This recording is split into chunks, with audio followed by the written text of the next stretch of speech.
Subscribe करें और bell दबाएं ताकि कोई खबर रह न जाए।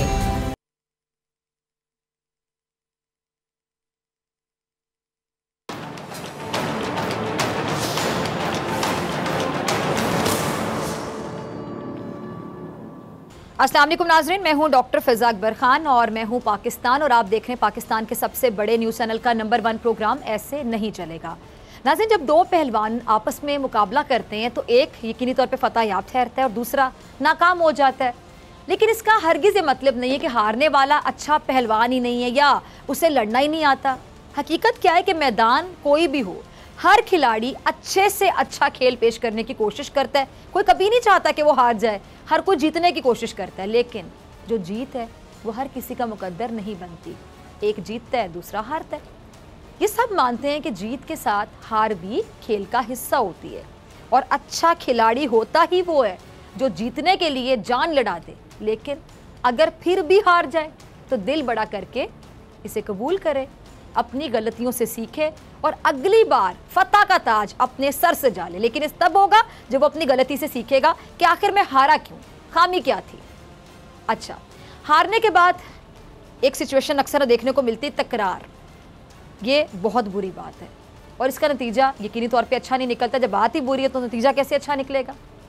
कल इस तकरार के नज़ारे अमेरिका में देखे आप सब ने, जहाँ अमेरिकी इंतखाबात में हारने वाले ट्रंप के हामी आपे से बाहर हो गए और फिर दुनिया में जमहूरियत की बेहतरीन मिसाल समझे जाने वाले अमेरिका की पार्लियामेंट का तकद्दुस खुद अमेरिकियों ने कैसे पाँव तले रौंद डाला, सब ने देखा। ये देखें, अभी भी आप मनाजिर दे सकते हैं जो टीवी स्क्रीन पे चलाए हैं प्रोड्यूसर साहब ने। अभी पावर की लड़ाई कहने, पावर की इस लड़ाई में दुनिया की वाहिद सुपर पावर की रुसवाइयों का ये मंजर पूरी दुनिया ने देखा। कल का दिन अमेरिका के लिए एक बहुत अहम दिन था, बड़ा दिन था। अमेरिकी कांग्रेस के दोनों ऐवानों का मुश्तरका इजलास हो रहा था और ये इजलास इसलिए भी बड़ा अहम था कि इसमें जो बाइडन की सदारती इंतखाब में फ़तह की बाकायदा तस्दीक की जानी थी। अच्छा, कांग्रेस के इस मुश्तरका इजलास की सदारत नायब सदर कर रहे थे और अमेरिकी नायब सदर ने इससे पहले सदर जो ट्रंप थे उनकी उस दरख्वास्त को रद्द भी कर दिया था कि वो जो बाइडन की बतौर सदर सर्टिफिकेशन को ब्लॉक कर दें, वो वाली दरख्वास्त। और दूसरी तरफ वाइट हाउस के बाहर ट्रंप के हामी अमेरिका बचाओ रैली निकाल रहे थे। अब इस रैली से ट्रंप ने वाइट हाउस के बाहर आकर खिताब किया और अपने हामियों पर जोर दिया कि वो ये सब करें। ट्रंप ने कहा कि हमारे मुल्क ने बहुत सह लिया, अब मजीद सहा नहीं जाएगा। क्या कहना था ट्रंप का, ज़रा देखिए। जी, सुना आपने। अमरीकी सदर ट्रंप साहब के कहने की देर थी कि उनके हामियों ने अमरीकी पार्लियामेंट की ईंट से ईंट बजा दी। ट्रंप तो ये कहकर वाइट हाउस के अंदर चले गए, लेकिन उसके बाद क्या हुआ आपने देखा कि मुजाहिरीन सारी रुकावटें तोड़कर इमारत में दाखिल हो गए। अभी जो मुश्तरका इजलास है वो दरम बरम हो गया और अमरीकी कांग्रेस जो अरकान है उनको अपनी जान बचाना भी मुश्किल हो गया। फिर आपने देखा कि आंसू गैस इस्तेमाल हुई, गोलियां चली जिसमें 4 अफराद की जान चली गई। पुलिस, नेशनल गार्ड्स, FBI के एजेंटों और अमरीकी सीक्रेट सर्विस के एहलकारों को इस हंगामा आराई पर काबू पाना पड़ा और जिसके बाद आपने देखा कि वाशिंगटन में कर्फ्यू भी लगाना पड़ा। अच्छा नाज़रीन, ये अमरीकी तारीख का एक स्याह तरीन दिन आप कह लें, स्याह तरीन दिन। लेकिन हैरत की बात यह है कि सोशल मीडिया पर आपने भी देखा होगा कि अमेरिका में होने वाली ये जो हंगामा आराई है इसका मुआवजना पाकिस्तान से किया जा रहा है। अमेरिका में भी इलेक्शन में धांधली की टेंशन और पाकिस्तान में भी अपोजिशन को यही टेंशन है। अब ऐसे में मुस्लिम लीग नून के रहनुमा एहसन इकबाल साहब को हुकूमत पर सियासी वार करने का मौका मिल गया। उन्होंने 2 तस्वीरें ट्वीट करके लिखा कि इमरान नियाजी ने अपने हिमायतियों के साथ 2014 में पार्लियामेंट हाउस पर हमला करके जो मिसाल थी, बिलाखिर 2021 में सदर ट्रंप अपने हामियों के साथ अमेरिका में इसे फॉलो कर रहे हैं। कहें तो पाकिस्तान अमेरिका से 6 साल आगे है। मैं ज़रा रिकॉर्ड दुरुस्त करा दूं एहसन इकबाल साहब का, ये 6 साल नहीं 28 साल आगे हैं और ये कारनामा इमरान खान ने नहीं बल्कि आपके कायदे मोहतरम ने अंजाम दिया था। मेरे ख्याल से आप लोग 1993 भूल गए हैं।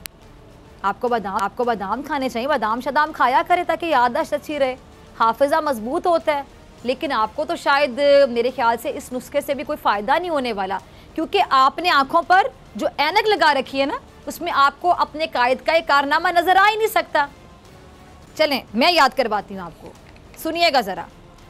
28 नवंबर 1993 का दिन था। नाज़रीन ज़रा गौर से सुनिएगा, नून लीग वाले भी ज़रा गौर से सुनिए। ये 28 नवंबर 1993 का दिन था जब मुल्क की सबसे बड़ी अदालत का फुल बेंच अहम केस की समाअत कर रहा था, और उस वक्त के जो चीफ जस्टिस थे सजाद अली शाह, उनकी सरबराही में अदालत के कमरा नंबर 1 में अदालत लगी थी, जहां मियां नवाज शरीफ के खिलाफ तौहीन अदालत मुकदमे का फैसला सुनाया जाना था। लेकिन फैसला सुनने से पहले ही नून लीग के कारकुन सुप्रीम कोर्ट के तकद्दुस को पांव तले रौंदते हुए कमरा अदालत पर हमलावर हो गए। बाकायदा इसको कहते हैं ना हमला करना, वो किया। ये माजी है आपका एहसन इकबाल साहब। और ताज़ा ताज़ा हमला भी अवाम, जब पनामा केस, जो पनामा करप्शन केस है, उसमें आपके कायद रंगे हाथों पकड़े गए थे, उन्होंने इक़्तिदार से निकाल दिया गया था, फिर अदलिया पर हमले शुरू कर दिए गए थे। आप लोग अपना माजी क्यों भूल जाते हैं? ज़रा नवाज शरीफ साहब का क्लिप चलाइएगा। नवाज शरीफ साहब के सवाल का जवाब ये है कि आपको क्यों निकाला नवाज शरीफ साहब? आपको करप्शन करने पर निकाला। करप्शन, पाकिस्तान से लूटे गए पैसे से लंदन में जायदादें बनाने पर निकाला गया। लेकिन हैरत है कि आपको अभी तक नहीं पता कि आपको क्यों निकाला गया। और उससे ज़्यादा हैरत ये कि जिस मुल्क ने आपको 3 बार वज़ीर आज़म बनाया, आप उसके इदारों के खिलाफ हो गए। आपने जहर उगलना शुरू कर दिया। आपने मुल्क दुश्मन जो बयानिया है वो अपना लिया। अस्करी क़यादत का नाम ले लेकर तनकीद आपने की, जजिस को बुरा भला आपने कहा खुलकर, लेकिन फिर भी आपका दिल नहीं भरा। इतना बुग़्ज़ रखते हैं आप पाकिस्तान से और पाकिस्तान के इदारों से, आपके दिल में इतना बुग़्ज़ है कि आपका दिल नहीं भरा। ये बात दुरुस्त लगती है कि अमेरिका में धांधली की वजह से हालात ख़राब हुए और पाकिस्तान में भी धांधली का इल्ज़ाम लेकर अपोजिशन एहतजाज कर रही है। लेकिन मैं आपको बता दूं कि इसकी दाल नहीं गल रही। नवाज शरीफ साहब और उनकी बेटी के बाद अब वो जो PDM सरबराह हैं, वो भी इदारों के खिलाफ खुलकर जहर उगल रहे हैं। हुकूमत गिराने के लिए एड़ी चोटी का जोर लगाया जा रहा है और जमहूरियत की बहाली का राग अलाप रहे हैं। लेकिन ये कैसी जमहूरी जिद्दोजहद है? आज मैं पूछती हूँ, ये कैसी जमहूरी जिद्दोजहद है जो हुकूमत गिराने के चक्कर में अपने इदारों पर ही ताबड़तोड़ हमले कर रही है? ये जमहूरी नहीं है, ये ज़ाती मुफादात की जंग है। ज़ाती मुफादात की जंग, जमहूरी जंग और ज़ाती मुफादात की जंग समझिए। NRO की जंग है ये, NRO की जंग।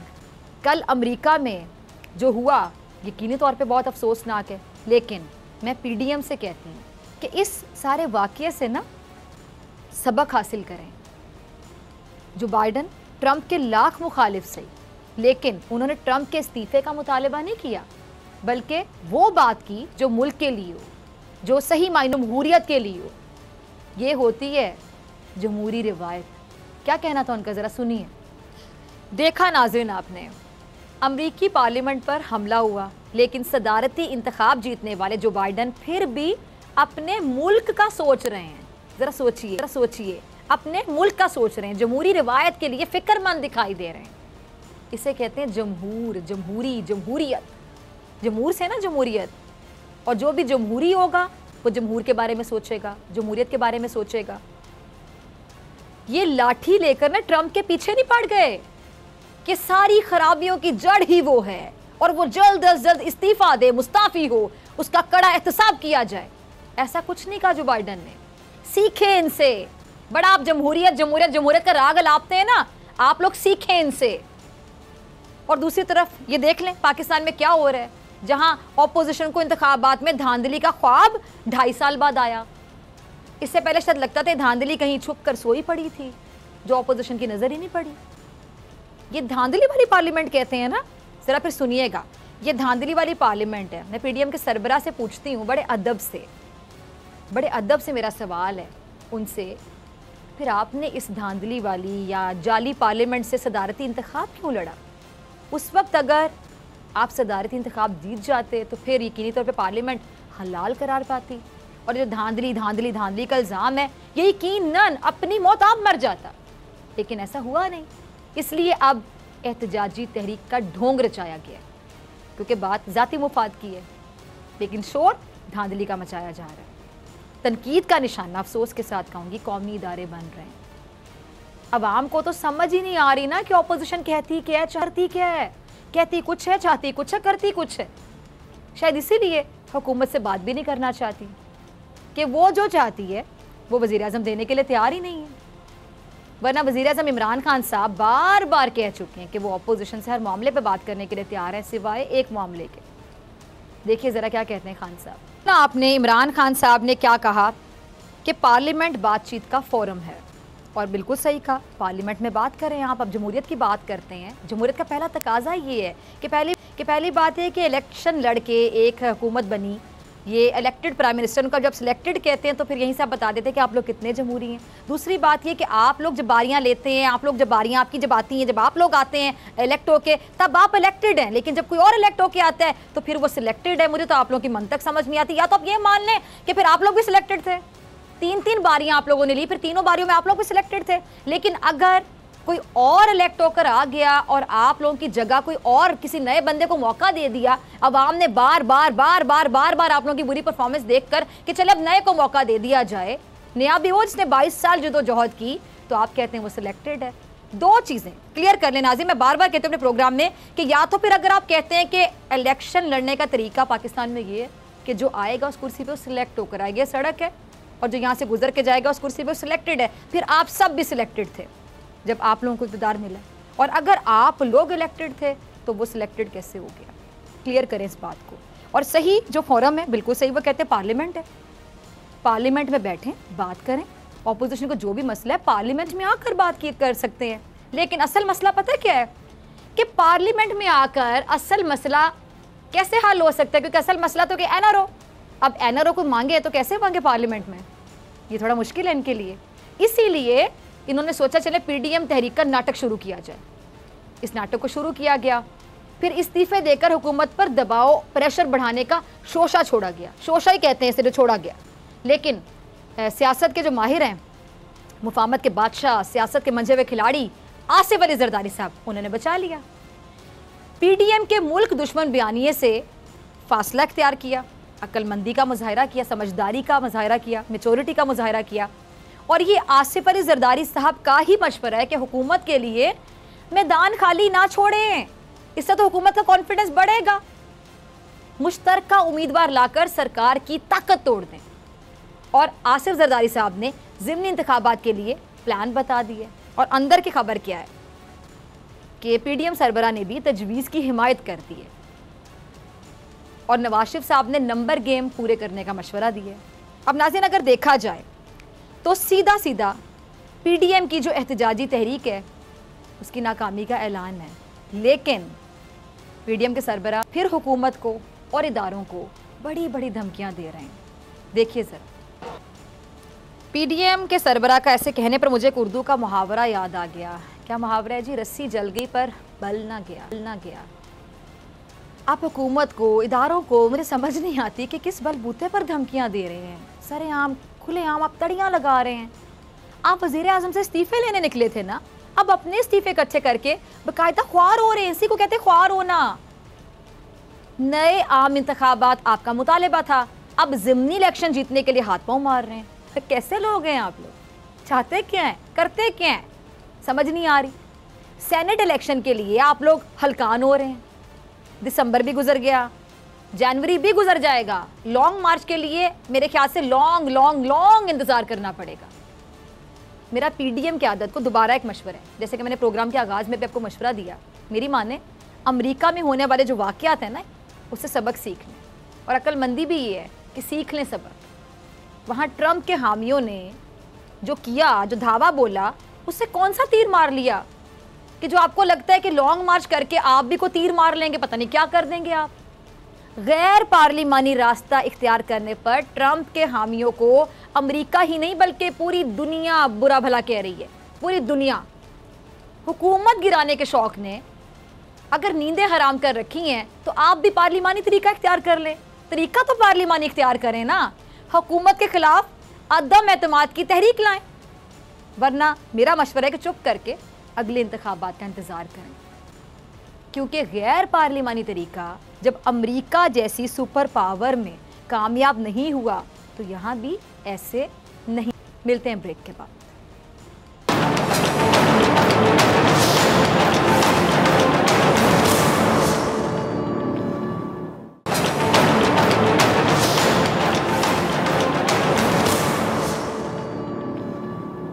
वेलकम बैक नाजरीन, आप देख रहे हैं ऐसे नहीं चलेगा। मैं हूं आपके साथ डॉक्टर फ़िज़ा अकबर खान। अमरीकी जो दारुल हुकूमत है वाशिंगटन, वहां पर एक बड़ी डेवलपमेंट हुई है। आपने देखा कि कल क्या किया गया वहां पर। कहने को हम देखते हैं कि जी बहुत ज़्यादा डेमोक्रेसी की बात की जाती है वहां पर, लेकिन जो देखने में आया वो क्या था, इस बारे में बात करने के लिए मेरे साथ मौजूद है माहिर बैनुल अक़वामी अमूर अली सरवर साहब। बहुत शुक्रिया सर ज्वाइन करने के लिए। अमीर अब्बास साहब, आपका भी बहुत शुक्रिया ज्वाइन करने के लिए। मैं आपकी तरफ आना चाहूँगी सबसे पहले अली सरवर साहब। अमरीका, अगर मैं बात करूँ कि जी जमहूरियत पसंदों का एक बहुत ज़्यादा आइडियल है तो बिल्कुल गलत नहीं होगा, लेकिन जो वहाँ पे जमहूरियत का हाल है वो किसी ढका छुपा नहीं है। कल जो वाक़या हुआ है आपने भी देखा, पूरी दुनिया ने देखा, अब किसी से ढकी छुपी बात नहीं है। उसको जमहूरियत के तनाजुर में अगर मैं पूछूं तो आप कैसे देखते हैं? देखिए, मैंने बहुत साल पहले कहा था कि अमेरिका के जमहूरियत का सही इम्तहान कुछ ऐसे वाक़यात या हालात पे होगा जबकि पहली बात जो मैंने की थी कि कोई स्याह फाम उम्मीदवार सदर अमेरिका का बन जाए, तो उसमें तो मैं गलत साबित हुआ क्योंकि बराक ओबामा जो है वो सदर बना और वो अमेरिका की जमहूरियत की जीत थी। अच्छा, अब जो दूसरा इस वक्त मसला है कि कोई अगर सदारत छोड़ने पे आमादा नहीं है और उस पर तुला हुआ है और उसकी हमायत भी बहुत बड़ी अक्सरियत की है, तो ये एक नया चैलेंज है अमेरिकन जमहूरियत का। और इस चैलेंज को मेरा ख्याल है कि ये लोग किसी तरह अब तक तो कामयाब हो रहे हैं, लेकिन अभी भी ख़तरा ये है कि अगर किसी किस्म की सड़क पे लड़ाई खाना जंगी की सूरत हाल पैदा हो जाती है तो ये जमहूरियत की नाकामी होगी और जमहूरियत की शिकस्त। लेकिन अगर ऐसा नहीं होता है और हालात को पे काबू पा लेते हैं तो फिर जमहूरियत की कामयाबी। ठीक है जी, अमीर अब्बास आपकी तरफ आने चाहूँगी। आपने अली सरवर साहब को भी सुना। अब इस वक्त पूरी दुनिया में अगर देखा जाए अमीर अब्बास, हर तरफ इंतशार की फ़ज़ा कायम है। अगर हम देखें मोस्ट डेवलप्ड कंट्रीज़ का भी ये हाल है। अमेरिका की मिसाल आपके सामने है, फिर किस समत की तरफ जा रही है, किस तरफ जा रही है?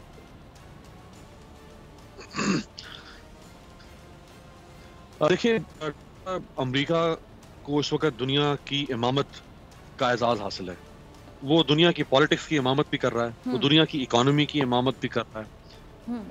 जो वर्ल्ड ऑर्डर है दुनिया का, वो अमेरिका का दिया हुआ वर्ल्ड ऑर्डर है।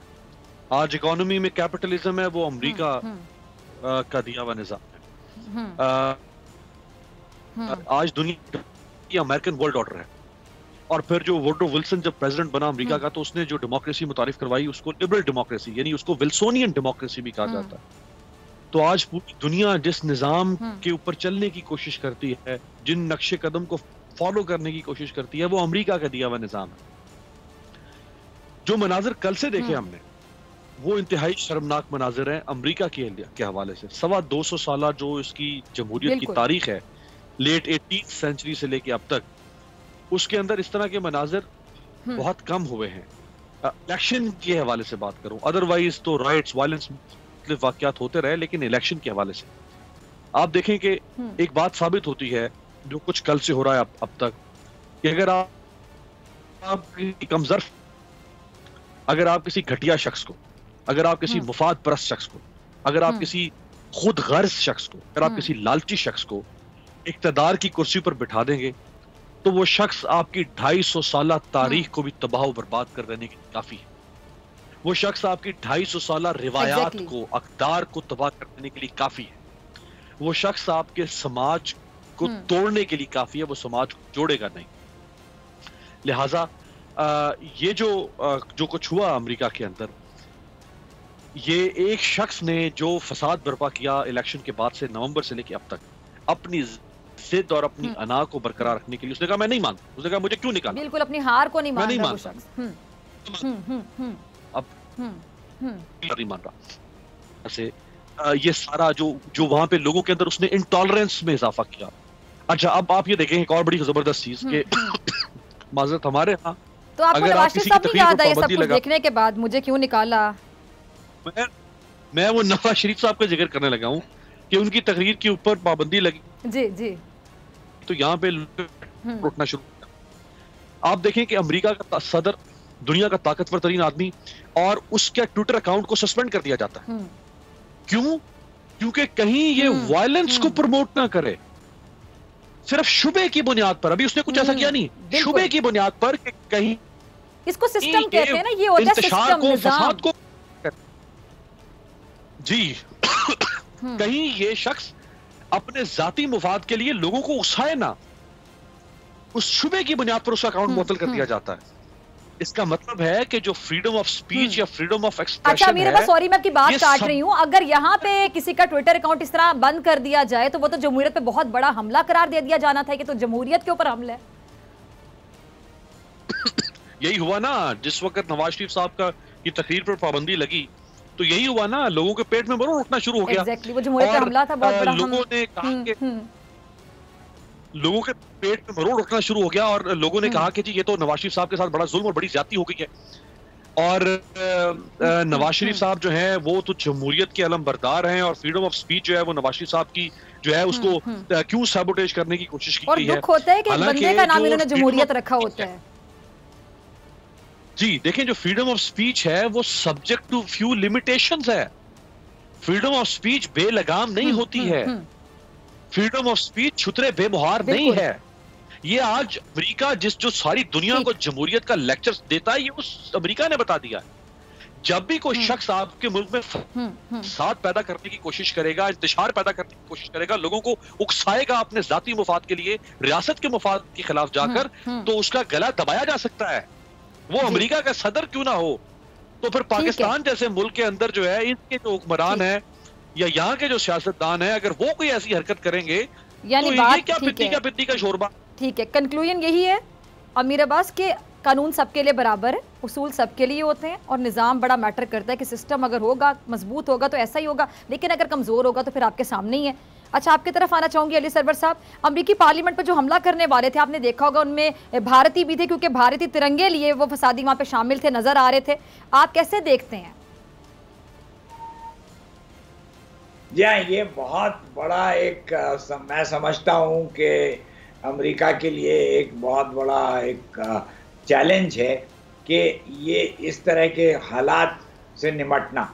और ये जो लोग एहतजाज कर रहे थे और जो हमला धावा बोल रहे थे पार्लियामेंट पे, वो उसमें बहुत से ऐसे भी लोग थे जो कि बहुत मशकूक किरदार के नज़र आते थे, और वो उन सब का मकसद ये था बहरान पैदा करना,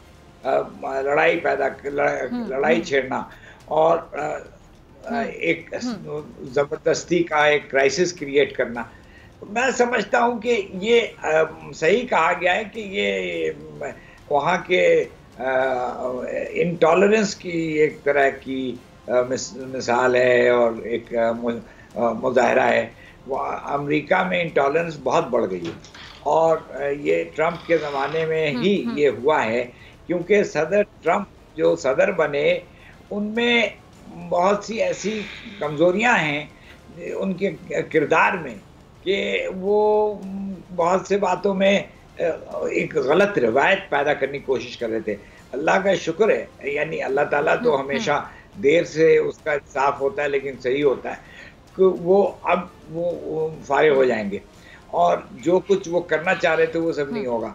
तो वॉशिंगटन में पार्लियामेंट में, कांग्रेस में इस तरह का हमला, मैं अमेरिका में 2 मरतबा रहा हूँ, न्यूयॉर्क में भी, वॉशिंगटन में भी, और वहाँ पे मैंने इलेक्शंस भी देखे हैं। मैं रेगन का इलेक्शन देखा था, क्लिंटन का इलेक्शन देखा था, और दोनों इलेक्शंस में, दोनों सिचुएशंस में इतना आराम से, इतना स्मूथ ट्रांजिशन हुई थी कि वो एक मिसाल थी। तो ये आज तक अमेरिका में इस अच्छे रिवायत के तहत सारी चीज़ें होती थी। इस मर्तबा ट्रंप साहब की हरकतों से ये सब कुछ उलट गया है। तो अभी भी मैं समझता हूँ कि ये खतरा मौजूद है कि ये तूल पकड़े ये जो हंगामा है, और उस हालत में अमेरिका में खाना जंगी की सूरत पैदा हो सकती है। ठीक। अच्छा अमीर अब्बास, जैसा कि अली सरवर साहब कह रहे हैं कि अमेरिका में खाना जंगी की सूरत हाल पैदा हो सकती है, तो ये जो हुआ है इसका दुनिया पर क्या असर पड़ेगा? बहुत से ममालिक में ये चीज़ फिर सीखने को मिलेगी, बाकी ममालिक में भी सब कुछ हो सकता है। देखिए, जहां तक एहतजाज की बात है तो वो अमेरिका हो या जितनी आपकी वेस्टर्न यूरोपियन डेमोक्रेसीज हैं, वहाँ एहतजाज का पूरा हक हासिल है। मैंने खुद पेंसिल्वेनिया एवेन्यू पे जहां व्हाइट हाउस है, वाशिंगटन डीसी, नून लीगी कुछ लोग कह रहे हैं कि ये वहां पर जो हुआ ना, ये इमरान खान साहब से इंस्पिरेशन मिली इस तमाम चीज की, नेगेटिव इंस्पिरेशन। इस पे भी जरा तबसरा करें। इसाक डार साहब ने कहा है ये। हाँ नहीं, इस वक्त तो उनसे, इस वक्त इमरान खान से, अगर 2014 में कहते थे पार्लियामेंट पे हमला किया था उन्होंने, यादगार जो 126 दिन का धरना था, हाँ, उसी तनाजुर में ये कह रहे हैं, ट्वीट किए सागदार साहब ने, जरा इस पे तबसरा कर दें। यानी फिर इसका मतलब इमरान खान साहब इतने मकबूल है कि लोग उनसे सीखते हैं, अमेरिका में बैठे लोग उनसे सीखते हैं। इनको फिर शर्म नहीं आ रही है? इनको फिर बेशर्मों को शर्म नहीं आ रही है कि 2014 में अगर एक गलती इमरान खान ने कर दी और आज उससे दुनिया सीख के अमेरिका में और वो कैपिटल हिल पर हमलावर हो रही है। अब ये जो जत्थे बना के 11 जमातों के ये पहुंचना चाहते हैं इस्लामाबाद के अंदर, और इनके जो इमाम है मौलाना फजलुर रहमान साहब, वो जो GHQ पे जाके हमला करना चाहते हैं, इनको शर्म नहीं आ रही है? फिर अगर इनको एहसास हो गया कि इमरान खान ने गलत किया था, और ये सबसे बड़ी बात ट्रंप जो हरकतें कर रहे हैं, ट्रंप ने, फिर हम कह सकते हैं नवाज शरीफ से सीखी है तमाम हरकत। देखिए ना, बात तो यही है, मुझे मुनाफिकत का, ठीक है ना, पॉलिटिकल पॉइंट स्कोरिंग का कोई मौका ये जाने नहीं देते ये लोग। कहीं पे मौका मिल जाए सही, और गलत कोरिलेशन बनाने की कोशिश की जाती है। देखिए, अगर ये सब कुछ जो अमेरिका में आज हो रहा है कैपिटल हिल में, ये जो सीखा है अगर अमेरिकियों ने, तो वो आज अगर सीखा है तो वो नून लीग वालों से सीखा होगा। जो ट्रंप ने सीखा है वो नवाज शरीफ से सीखा होगा कि लंदन में बैठ के और यहाँ पे फौज को गालियां दो, और लंदन में बैठ के यहाँ पे जो है वो कहो कि DGI ये कर रहा है और आर्मी चीफ ये कर रहा है, वो तो फिर उसने हमसे सीखा होगा। और अगर वहां के अवाम ने कुछ सीखा तो वो PDM की 11 जमातों के अवाम को मुझे क्यों निकाला, मैं तो निकलूंगा ही नहीं। इलेक्शन मानो और जत्थेबंदी करके, गिरोहबंदी करके और शहर से जलसे करो, लोगों को उकसाओ। मरियम उकसा रही है ना, क्या कर रही है मरियम? उकसा रही है। ये क्या कर रही है नून लीग और पीपल्स पार्टी वाले? उकसा रहे हैं अपने लोगों को। ये जो मौलाना फजलुर रहमान क्या कर रहे हैं, पहले उन्होंने 11 जमातों को उकसाया, अपने साथ में लाया उकसा के, अब लोगों को उकसा रहे हैं कि बाहर निकलो हमारे साथ। तो फिर आपको अगर ये पता है कि वहां गलत हो रहा है और ये रिवायत जो है वो आपने डाली है मेरी पाकिस्तान से पड़ी है, तो आप उस रिवायत को क्या रिवाइव करना चाहते हैं? तो ये पॉलिटिकल पॉइंट स्कोरिंग जो है वो नहीं होनी चाहिए। ठीक है, जो जनरली सिचुएशन है वो वहां पे, ठीक है अली सरवर, ठीक। अली सरवर साहब, मैं आपका लास्ट कमेंट चाहूंगी, आखिरी मिनट है, और ये जो पाक अमेरिका ताल्लुकात है इसमें आपको बेहतरी देखते हैं आने वाले दिनों में जो बाइडन के आने के बाद? मैं समझता हूं कि जो बाइडेन के आने के बाद अमेरिका का जो एक अमेरिका की इस्टेब्लिशमेंट है और वहाँ का जो पूरा एक opinion making, opinion policy making जो पूरा एक ग्रुप है, वो पुराने अंदाज में काम करेगा। पाकिस्तान से कोई बेहतरी का मुझे नहीं खास कोई तवक्को है, लेकिन मैं समझता हूँ कि अब कुछ उस तरह की एकदम अनप्रेडिक्टेबल बातें नहीं होंगी, और पाकिस्तान को अपने मौक़िफ़ को कायम रखना है, और पाकिस्तान को ये वाज़े करना है कि भारत के साथ जो उनके की गठजोड़ है वो इस खित्ते के इस्तेहकाम के लिए बहुत मनफी असर ला रहा है। तो ये मैं समझता हूँ कि बहुत शुक्रिया अली सरवर साहब आपका भी, और अमीर अब्बास साहब आपका भी। ठीक, मुझे ब्रेक पे जाना, ब्रेक से वापसी पे मेरे साथ मौजूद होंगे सदीक जान अपनी बड़ी खबर के साथ।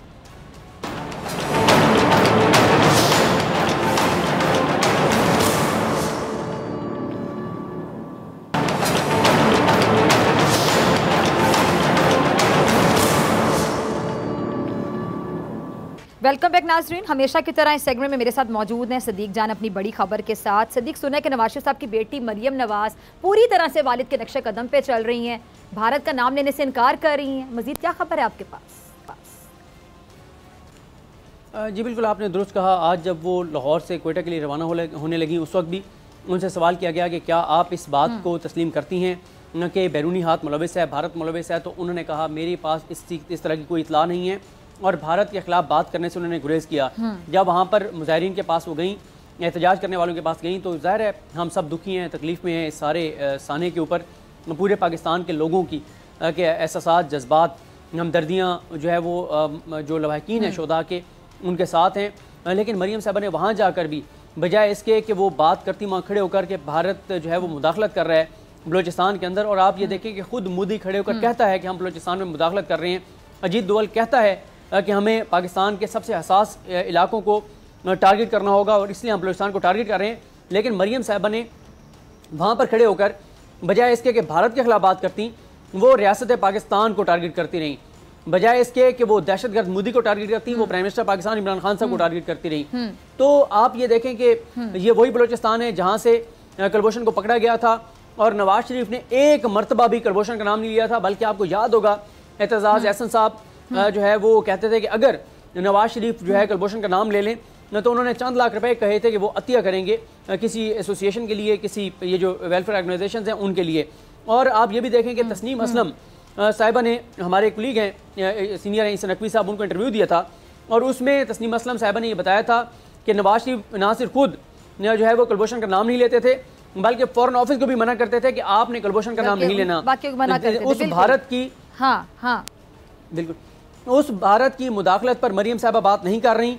उसकी शायद वजह यह है कि क्योंकि मोदी को ये साड़ियाँ भेजा करते थे, आमों के तोहफे भेजा करते थे, फिर मोदी इनकी बेटी की शादी में आया और मोदी नवाज शरीफ की सालगिरह पर आया, मोदी जो है वो जाती उम्रा आया, वहाँ 1-to-1 मुलाकातें हुई। नवाज शरीफ पाकिस्तान से बाहर जाके मोदी को कॉल्स करते थे, मोदी को जाकर कहते थे कि मेरी फ़ौज जो है वो बड़ी ख़राब है, आप ठीक कहते हैं हमारी फ़ौज के बारे में। तो अब आप देखें कि इस मौके के ऊपर भी बजाय इसके कि वहाँ चलो वो गई थी तो, और गई भी कब 5वें-6ठे दिन, और उससे पहले जिस दिन ये धरना शुरू हुआ था आपने देखा था कि बहावलपुर रैली के दौरान ये भंगड़े की उसके ढोल की थाप पे जो भंगड़ा हो रहा था, जो डांस हो रहा था, उसकी ट्वीट्स करती रही वीडियोस।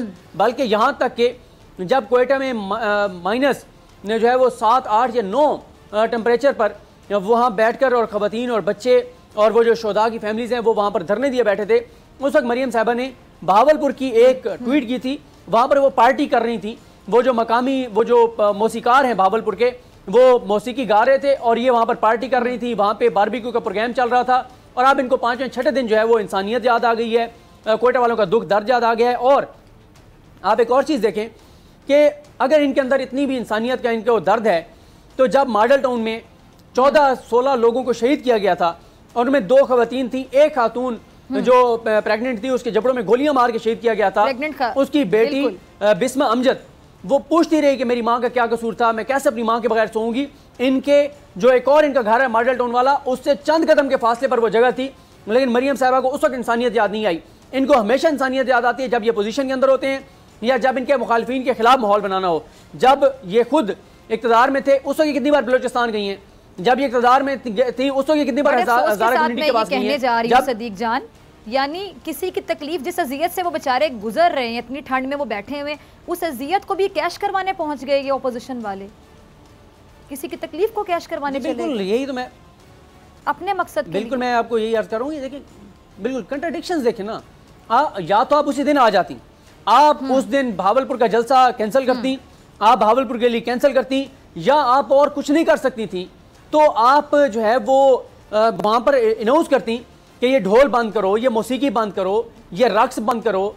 और वो फजलुर रहमान साहब जो पीटीआई के धरनों में इस तरह की चीज़ों को मुजरा कहा करते थे, अब उनको वो मुजरा नज़र नहीं आता जो इनके धरनों में हो रहा है। उस वक्त वो कहते थे, जो अल्फाज इस्तेमाल करते थे वो टीवी पे मैं इस्तेमाल नहीं कर सकता, वो अब उनको ये सारी चीज़ें जायज़ हो गई हैं, ये सारी चीज़ें हलाल हो गई हैं। नून लीग और पीपल्स पार्टी करें तो वो हलाल है, इमरान खान करे तो वो हराम है। और उस दिन आप 3-4 दिन देखते रहे, अब आपको कोयटा वाले याद आ गए। ये हमेशा ऐसे करते हैं। ये जब अपोजिशन में थे नवाज शरीफ, उस वक्त ये मिसिंग पर्सन के कैंपों में जाया करते थे। जब वज़ीर आज़म बने एक मरतबा भी मिसिंग पर्सन का इशू उन्होंने टेकअप नहीं किया था। मैं हैरान थी कि अगर आप वाकई किसी की तकलीफ बांटने गए हैं, किसी की अजियत बांटने गए हैं कि चलो उसका दुख आप बांट लें, तो वहां जाके भी इन्होंने तनकीद शुरू कर दी इमरान खान साहब पे।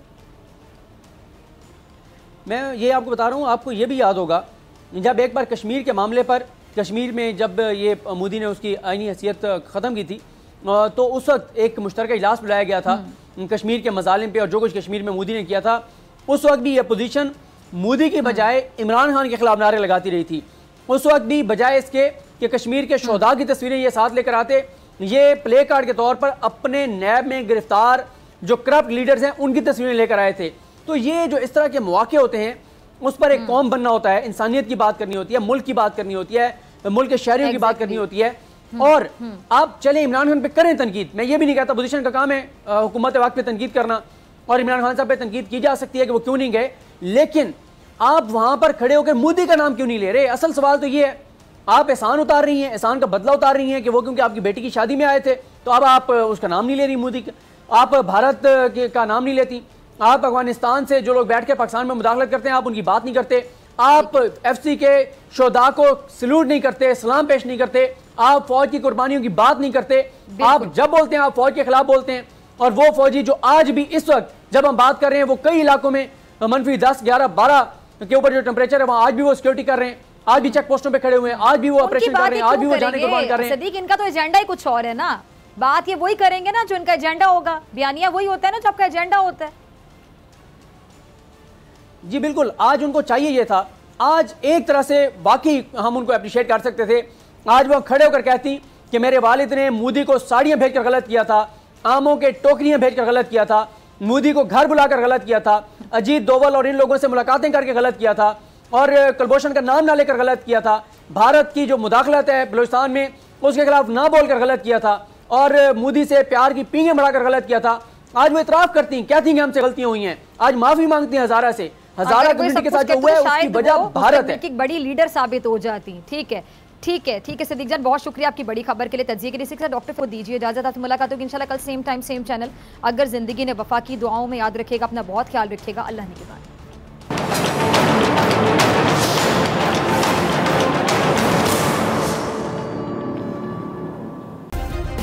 सब्सक्राइब करें और बेल दबाएं ताकि कोई खबर रह न जाए।